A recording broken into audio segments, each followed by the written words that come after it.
Hello दोस्तों, welcome back in my channel सीखो कुछ नया 24 में आपका स्वागत है। तो दोस्तों, आपको मेरी पिछली वीडियो कैसी लगी हमें कमेंट करके बताइए। और आपने अभी तक पिछली वीडियो अगर नहीं देखी है तो बिल्कुल देख लीजिए, क्योंकि वो आने वाले एग्ज़ाम के लिए तो बहुत इम्पॉर्टेंट है ही, इसलिए आप उस पूरी वीडियो को ज़रूर देखिए। तो आज हम लोग बायोलॉजी का पार्ट 3 कवर करने वाले हैं। दोस्तों, आपको कल हमारी वीडियो प्रोवाइड नहीं हो सकी, उसके लिए हम क्षमा चाहते हैं। और हाँ दोस्तों, वीडियो पूरी देखिए, क्योंकि मैं लास्ट में आपसे क्वेश्चन ऑफ द डे पूछती हूँ, ठीक है? तो उसका आंसर आप सभी लोग हमें कमेंट करके बताइएगा। और जो हमें कमेंट करके आंसर दे रहे हैं, मैं उनका नाम भी अनाउंस करती हूँ इस वीडियो में। तो आप सभी लोगों से रिक्वेस्ट है कि आप सभी लोग हमें ज़्यादा से ज़्यादा कमेंट करके क्वेश्चन ऑफ द डे का आंसर दीजिए, ठीक है? तो आज हम लोग पार्ट 3 कवर करने वाले हैं। तो चलिए आइए स्टार्ट करते हैं दोस्तों। बायोलॉजी पार्ट 3 का पहला क्वेश्चन आपकी स्क्रीन पे आ चुका है। पहला क्वेश्चन है दोस्तों हमारा, निम्नलिखित में से किस ग्रंथि में पित्त उत्पादित होता है? ठीक है, तो पहला ऑप्शन है हमारा यकृत, दूसरा है गुर्दा, तीसरा है पित्ताशय और चौथा है तिल्ली। देखिए, 4 ऑप्शन आपके सामने गिवन है। मतलब मैंने आपको पिछली वीडियो में यकृत के बारे में कुछ बताया था, अगर आपको याद हो तो बिल्कुल आप इसका आंसर दे सकते हैं, ठीक है? मैंने आपको बताया था पित्त कहाँ बनता है, निर्माण मतलब पित्त का निर्माण कहाँ होता है और भंडारण कहाँ होता है। मैंने आपको बताया था पित्त का निर्माण कहाँ होता है, यकृत में होता है। भंडारण कहाँ होता है, पित्ताशय में होता है। मैंने आपको एक्स्ट्रा फैक्ट ये भी बताया था कि पित्त का पित्ताशय में गिरना कौन सी क्रिया के द्वारा होता है, तो प्रतिवर्ती क्रिया के द्वारा होता है, ठीक है दोस्तों? तो यहाँ पर आंसर क्या हो जाएगा? देखिए, उत्पादित होता है मतलब निर्माण होता है, मतलब ये क्वेश्चन है पूछा गया है, तो आंसर क्या हो जाएगा? यकृत हो जाएगा, ठीक है? चलिए नेक्स्ट क्वेश्चन पे मूव ऑन करते हैं दोस्तों, अगर आपको मेरी वीडियो पसंद आ रही हो तो अपने दोस्तों में शेयर करिए। आप भी पूरी वीडियो देखिए, लाइक शेयर सब्सक्राइब करते रहिए, पढ़ते रहिए और एग्जाम बीट करते रहिए। नेक्स्ट क्वेश्चन हमारी स्क्रीन पर दोस्तों आ चुका है। तो नेक्स्ट क्वेश्चन हम लोग रीड करते हैं। क्वेश्चन ये है, पित्त कहाँ संग्रहित होता है? ठीक है, तो पहला ऑप्शन है हमारा यकृत, दूसरा है गुर्दा, तीसरा है पित्ताशय, चौथा है तिल्ली, ठीक है? तो मैंने अभी आपको 61 क्वेश्चन में मैंने आपको बताया पित्त का निर्माण कहाँ होता है और भंडारण कहाँ होता है। भंडारण का मतलब संग्रहित। देखिए यहाँ पर संग्रहित लिखा हुआ है, तो संग्रहित का मतलब क्या है? मतलब भंडारण है, ठीक है? कहाँ होता है? पित्ताशय में होता है। मैंने आपको उस दिन भी मतलब अभी थोड़ी देर पहले बताया था, और नेक्स्ट वीडियो मतलब जो पिछली वीडियो है उसमें भी मैंने आपको ये बताया है, ठीक है? नेक्स्ट क्वेश्चन पर मूव ऑन करते हैं दोस्तों। नेक्स्ट क्वेश्चन 63 कहता है, मानव शरीर की कौन सी ग्रंथि एक साथ अंतःस्रावी और बाह्यस्रावी दोनों की तरह कार्य करती है? ठीक है, पहला ऑप्शन है अग्नाशय, दूसरा है यकृत, तीसरा है पीयूष, चौथा है थायराइड, ठीक है? देखिए यहाँ पर अग्नाशय है आंसर, अग्नाशय, ठीक है? आपको मैं अग्नाशय के बारे में बता देती हूँ। देखिए, मानव शरीर की सबसे बड़ी ग्रंथि जो है वो आपको पता है यकृत है, ठीक है? अगर आपसे ये पूछ लिया जाए कि मानव शरीर की दूसरी सबसे बड़ी ग्रंथि कौन सी है, तो आप उस कंडीशन में आंसर क्या देंगे? अग्नाशय देंगे, ठीक है? अग्नाशय हमारे शरीर की दूसरी सबसे बड़ी ग्रंथि होती है, ठीक है? और बहुत ही इम्पॉर्टेंट है ये, क्योंकि ये एक मिश्रित ग्रंथि है। यहाँ पर देखिए, अंतःस्रावी और बाह्यस्रावी दोनों की तरह कार्य करती है। अंतःस्रावी और बाह्यस्रावी मिल करके मिश्रित ग्रंथि बना देते हैं, ठीक है? तो ये मिश्रित ग्रंथि का मतलब होता है अंतःस्रावी और बाह्यस्रावी दोनों की तरह ये कार्य करती है। तो ये कौन सी ग्रंथि हो जाएगी? अग्नाशय है, ठीक है? मिश्रित ग्रंथि इसको कहा जाता है, अग्नाशय को। अग्नाशय से ही हमारा पैंक्रियाटिक जूस भी निकलता है, ठीक है? और यहीं पर 3 कोशिकाएं का समूह होता है। लैंगरहैंस की दीपिकाएं भी यहीं पाई जाती हैं। अभी आने वाले क्वेश्चन में मैं आपको बताऊंगी कैसे क्या है, ठीक है। चलिए नेक्स्ट क्वेश्चन पे मूव ऑन करते हैं दोस्तों। नेक्स्ट क्वेश्चन हमारी स्क्रीन पे आ गया है।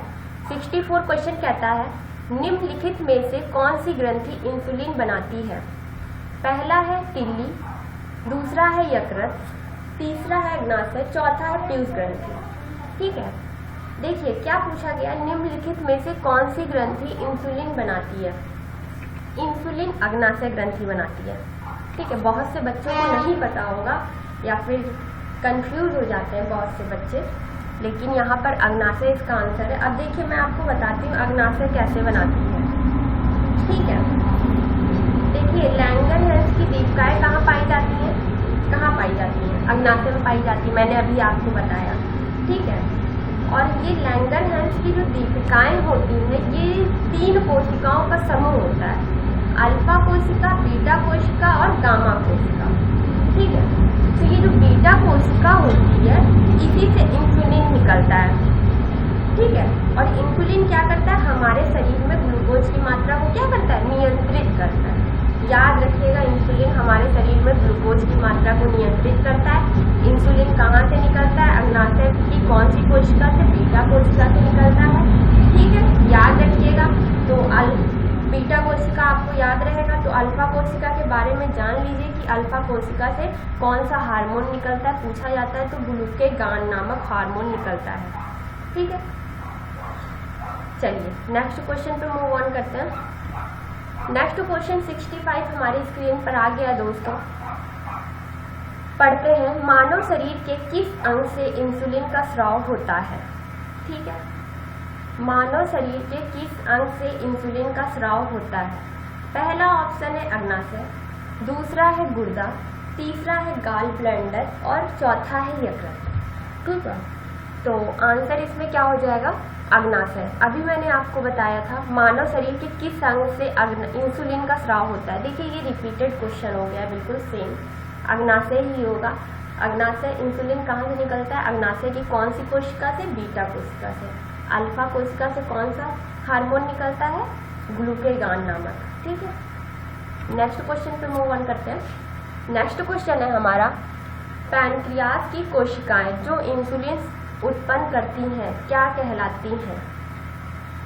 पैंक्रियास लिखा हुआ है। ठीक है, तो पहला ऑप्शन है हमारा थाइमस, दूसरा है एस्ट्रोजन, तीसरा है कार्पस एपिडियाडाइमिस और चौथा है आइलेट्स ऑफ लैंगरहैंस। मैंने बताया था अभी कि लैंगरहैंस की कोशिकाएं से ही इंसुलिन निकलता है, तो islets of Langerhans answer D हो जाएगा हमारा। ठीक है, क्योंकि मैंने बताया कि लैंगरहैंस की दीपिकाएं कहाँ होती हैं, अग्नाशय से रिलेटेड होती हैं जिनसे कि इंसुलिन निकलता है। ठीक है, नेक्स्ट क्वेश्चन पे मूव ऑन करते हैं। देखिए नेक्स्ट क्वेश्चन हमारा कहता है 67, इंसुलिन की खोज किसने की। ठीक है, तो पहला ऑप्शन है लाइनक ने, और दूसरा है बेंटिंग व बेस्ट ने, तीसरा है जेनर ने और चौथा है वाक्समैन ने। ठीक है, तो आंसर क्या हो जाएगा हमारा, बेंटिंग व बेस्ट ने। ठीक है, देखिए मैं हिंदी इंग्लिश दोनों वर्जन यूज़ कर रही हूँ, तो इसमें कोई हंसने की बहुत बड़ी बात नहीं है, आप केवल पढ़ने पर ध्यान दीजिए। बाकी जो मैं आपको मटेरियल बोल रही हूँ, प्रोवाइड कर रही हूँ, उसमें कोई मिस्टेक नहीं होगी। बाकी हिंदी इंग्लिश तो चलता रहता है। ठीक है, नेक्स्ट क्वेश्चन 68 दोस्तों हमारी स्क्रीन पे आ गया है। 68 क्वेश्चन कहता है इंसुलिन एक प्रकार का है, क्या है, हार्मोन है, प्रोटीन है, एंजाइम है, विटामिन है। पता ही है सभी लोगों को, हार्मोन है। बस क्वेश्चन को घुमा के पूछा गया है आपको कंफ्यूज करने के लिए, तो कंफ्यूज नहीं होना है, इसीलिए मैंने भी उसी टाइप के क्वेश्चन क्रिएट किए हैं ताकि आपको पता चले एग्जाम में कैसे क्वेश्चन आते हैं। तो चलिए नेक्स्ट क्वेश्चन पे मूव ऑन करते हैं। नेक्स्ट क्वेश्चन हमारा आ गया, कौन सा हार्मोन रक्त में शर्करा की मात्रा नियंत्रित करता है। कौन सा हार्मोन रक्त में शर्करा की मात्रा को नियंत्रित करता है। अभी मैंने थोड़ी देर पहले ये क्वेश्चन का आंसर मैंने बताया था, तो पढ़ते हैं ऑप्शन। ग्लूकोजन, दूसरा है थायरॉक्सिन, तीसरा है ऑक्सीटोसिन, चौथा है इंसुलिन। मैंने अभी आपको बताया था कि इंसुलिन जो होता है बीटा कोशिका से निकलता है। इंसुलिन क्या करता है, ग्लूकोज की मात्रा मतलब ग्लूकोज मतलब बोले तो शर्करा की मात्रा को नियंत्रित करता है। यही मैंने अभी आपको बताया था। तो बस वही पूछा गया, केवल घुमा करके आपको कंफ्यूज करने के लिए। कंफ्यूज नहीं होना है, ठीक है। नेक्स्ट क्वेश्चन पे दोस्तों मूव ऑन करते हैं। नेक्स्ट क्वेश्चन है हमारा, निम्नलिखित में से किन कोशिकाओं से इंसुलिन का स्राव होता है। देखिए रिसाव लिखा है, सॉरी रिसाव होता है, ठीक है। तो पहला ऑप्शन है अल्फा कोशिका, दूसरा है बीटा कोशिका, तीसरा है गामा कोशिका, चौथा है तंत्रिका कोशिका। चौथा तो ऐसे ही कट गया, अल्फा बीटा गामा है। और अभी मैंने आपको बताया है बीटा कोशिका से क्या निकलता है, इंसुलिन हार्मोन निकलता है, ठीक है। नेक्स्ट क्वेश्चन है हमारा, शरीर के किस अंग की खराबी से मधुमेह रोग का प्रकोप होता है। पहला ऑप्शन है हमारा लीवर, दूसरा है पैंक्रियास लिखा हुआ है, ठीक है। और तीसरा है किडनी, चौथा है हृदय, ठीक है। तो इसमें आंसर क्या हो जाएगा, शरीर के किस अंग की खराबी से मधुमेह रोग का प्रकोप होता है। ये जब खराब हो जाता है, ठीक है, तो मधुमेह रोग होने का खतरा रहता है। याद रखिएगा क्या आंसर है, पैंक्रियास की वजह से हमें मधुमेह रोग होता है अगर ये खराब होता है तो, ठीक है। वैसे बहुत अच्छा क्वेश्चन है ये, बहुत से बच्चों को नहीं पता होगा। और आंसर वो अगर यहाँ पर अग्नाशय होता तो अग्नाशय टिक करते, वैसे ये पैंक्रियास अग्नाशय में ही होता है, ठीक है। तो वो भी गलत नहीं होता, लेकिन यहाँ पर बहुत से बच्चे लीवर टिक कर सकते थे, लेकिन लीवर नहीं है, पैंक्रियास है, ठीक है। नेक्स्ट क्वेश्चन है हमारा, बहुत ही प्यारा क्वेश्चन है, मतलब पूछा जा सकता है, बहुत से बच्चों को ये पता भी नहीं होगा। तो क्वेश्चन पढ़ते हैं, किस रंग द्रव की उपस्थिति के कारण मानव के मल का रंग पीला होता है, ठीक है। पहला ऑप्शन है पैप्सिन, दूसरा है रेनिन, तीसरा है एमिलेट और चौथा है यूरोबिलिन। तो आंसर इसका है यूरोबिलिन, ठीक है। इसमें कुछ ज़्यादा बताने की ज़रूरत नहीं है, सभी लोग समझदार हैं, समझ सकते हैं और पढ़ भी सकते हैं। पीला होता है तो कौन सा पदार्थ होता है तो पता चल गया, यूरोबिलिन होता है, ठीक है। नेक्स्ट क्वेश्चन हमारा 73 आ गया स्क्रीन पे। नेक्स्ट क्वेश्चन कहता है, निम्नलिखित में से किस भाग में पाचक एवं श्वसन नलियां क्रॉस करती हैं। बहुत ही प्यारा क्वेश्चन है, ठीक है। ग्रसनी से पूछा गया है। ग्रसनी के बारे में बहुत से लोगों को नहीं पता होगा, कैसे है क्या है, तो बताएंगे। निम्नलिखित में से किस भाग में पाचक, ठीक है, और श्वसन नलियां जो होती हैं वो क्रॉस करती हैं। क्रॉस का क्या मतलब है, मतलब मिलती होंगी या फिर जॉइंट होती होंगी, इसका मतलब ये है, ठीक है। तो पहला है ग्रसनी, दूसरा है कंठ, तीसरा है ग्रास नली, चौथा है श्वास नली। तो आंसर हमारा है ग्रसनी, ठीक है, ग्रसनी। तो ये कहाँ से कहाँ तक होती है, तो ये मुख गुहा से अमाशय तक होती है, ग्रास नली या ग्रसनी जिसको बोलते हैं, ठीक है। और इसी की दीवारों पर एक श्लेष्म पाया जाता है। और ये ग्रसनी जो होती है, इसी की वजह से क्या होता है, भोजन आगे बढ़ता है, ठीक है। तो पता चल गया, तो आंसर ए होगा इसमें। नेक्स्ट क्वेश्चन है हमारा, आहार नाल, एलिमेंट्री कैनल जिसको बोलते हैं इंग्लिश में स्टार्च के पाचन में अंतिम उत्पाद क्या है। तो पहला ऑप्शन है हमारा ग्लूकोज, दूसरा है ग्लैक्टोज, तीसरा है माल्टोज और चौथा है आइसोमाल्टोज। तो देखिए क्या लिखा है, आहार नाल में स्टार्च के पाचन में अंतिम उत्पाद क्या होता है। बहुत ही प्यारा क्वेश्चन है, थोड़ा घुमा करके पूछा गया। वैसे आपको मैंने पिछली वीडियो में बताया है कि कौन कौन से एंजाइम निकलते हैं और वहीं से ये रिलेटेड क्वेश्चन पूछा गया है, तो वैसे ग्लूकोज निकलता है, याद रखिएगा ग्लूकोज, ठीक है। नेक्स्ट क्वेश्चन है हमारा, जाप तंत्र में संख्या की दृष्टि से सर्वाधिक बहुतायत में कौन सा तत्व पाया जाता है, ठीक है। पहला है हाइड्रोजन, दूसरा है ऑक्सीजन, तीसरा है कार्बन, चौथा है नाइट्रोजन, ठीक है। तो आंसर है हमारा बी, ऑक्सीजन। ओ, जाप तंत्र में संख्या की दृष्टि से बहुत ज़्यादा मात्रा में पाया जाता है ये तत्व है ऑक्सीजन, ठीक है। इसमें बिल्कुल फैक्ट है, याद रखिए, कुछ एक्स्ट्रा चीज़ नहीं है जो कि बताई जाए। और नेक्स्ट क्वेश्चन है हमारा, आहार में लवण का मुख्य उपयोग है। देखिए कितना घुमा करके पूछा गया है और बहुत ही प्यारा क्वेश्चन है, शायद ये पढ़ चुके हो हम लोग पहले, तो पढ़ते हैं इसको। पहला ऑप्शन हमारा है जल में भोजन के कणों की वरीयता को बढ़ाना, ठीक है। दूसरा है भोजन के पाचन के लिए अपेक्षित हाइड्रोक्लोरिक एसिड लघु मात्रा में पैदा करना। तीसरा है पकाने की प्रक्रिया को सरल बनाना। चौथा है भोजन को स्वादिष्ट बनाना, ठीक है। तो क्या है, सभी लोग बताएं। इसका आंसर है डी, भोजन को स्वादिष्ट बनाना। आहार में अगर लवण होता है, ठीक है, लवण का मतलब होता है सॉल्ट जैसे NaCl, HCl, तो क्या करता है भोजन को स्वादिष्ट बनाता है, ठीक है। नेक्स्ट क्वेश्चन पर मूव ऑन करते हैं। नेक्स्ट क्वेश्चन है हमारा, पशु प्रोटीन को प्रथम श्रेणी का प्रोटीन माना जाता है। पशु प्रोटीन को प्रथम श्रेणी का प्रोटीन माना जाता है क्योंकि यह क्या है ये बताना है हम लोगों को। तो पहला ऑप्शन है हमारा, अनिवार्य एमिनो एसिड से भरपूर होता है। दूसरा है बाजार में सस्ता होता है। तीसरा है सुपाच्य होता है।